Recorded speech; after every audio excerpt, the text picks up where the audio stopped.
Letter pad के ज़रिए से बहुत सारे हमारे पास दस्तावेज़ात भी पहुँचे हैं।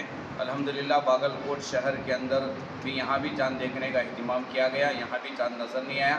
लिहाजा तमाम के इत्तेफाक से आज चाँद न देखने का फ़ैसला लिया गया है। कल इंशाअल्लाह बरोज़ शनिचर 1 मार्च पहली तरावी होगी, 2 मार्च को पहला रोज़ा होगा इंशाअल्लाह।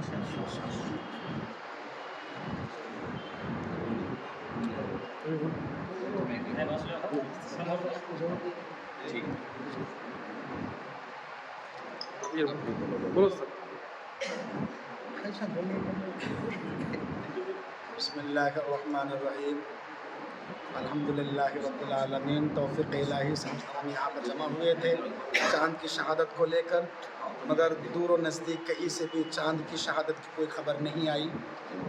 इस वास्ते यहाँ पर ये मुत्तफ़िक़ा फ़ैसला लिया गया और अंजुमन मस्जिद में तमाम ज़िम्मेदारान और तमाम शहर के जुमला मकातिब के उलमा और ज़िम्मेदारान मौजूद हैं।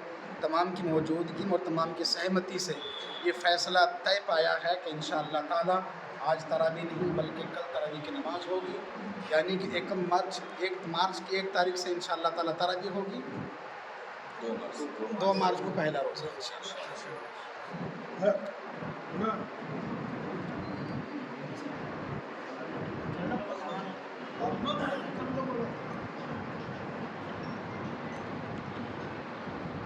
ಬಾಗಲಕೋಟೆ ಅಂಜುಮನ್ ಮಸೀದಿಯಲ್ಲಿ ಇಂದು ನಡೆದ ಹಿಲಾಲ್ ಕಮಿಟಿಯ ಸಭೆಯಲ್ಲಿ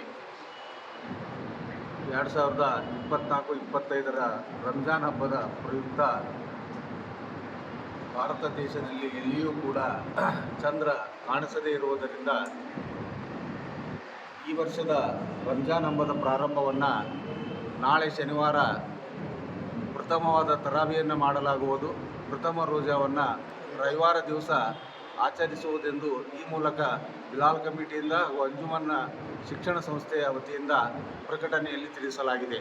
ಕಾರಣ ಎಲ್ಲ ಮುಸಲ್ಮಾನ್ ಬಾಂಧವರಿಗೆ ಈ ಸಂದರ್ಭದಲ್ಲಿ ರಂಜಾನ್ ಹಬ್ಬದ ಶುಭಾಶಯಗಳನ್ನು ಕೋರುತ್ತಾ ದೇವರು ಎಲ್ಲ ಮುಸಲ್ಮಾನರಿಗೂ ಈ ರಂಜಾನ್ ಹಬ್ಬವನ್ನು ಶಿಸ್ತು ಹಾಗೂ ಅತ್ಯಂತ ಸಂಯಮದಿಂದ ಆಚರಿಸುವ ಶಕ್ತಿ ಸಾಮರ್ಥ್ಯ ನೀಡಲಿ ಎಂದು ಈ ಸಂದರ್ಭದಲ್ಲಿ ಇಲ್ಲಿ ಸೇರಿದಂಥ ಎಲ್ಲ ಮೌಲಾನಾ ಹಾಗೂ ಊರಿನ ಹಿರಿಯರು ಸೇರಿ ಈ ಮೂಲಕ ಹಾರೈಸಿದ್ದಾರೆ.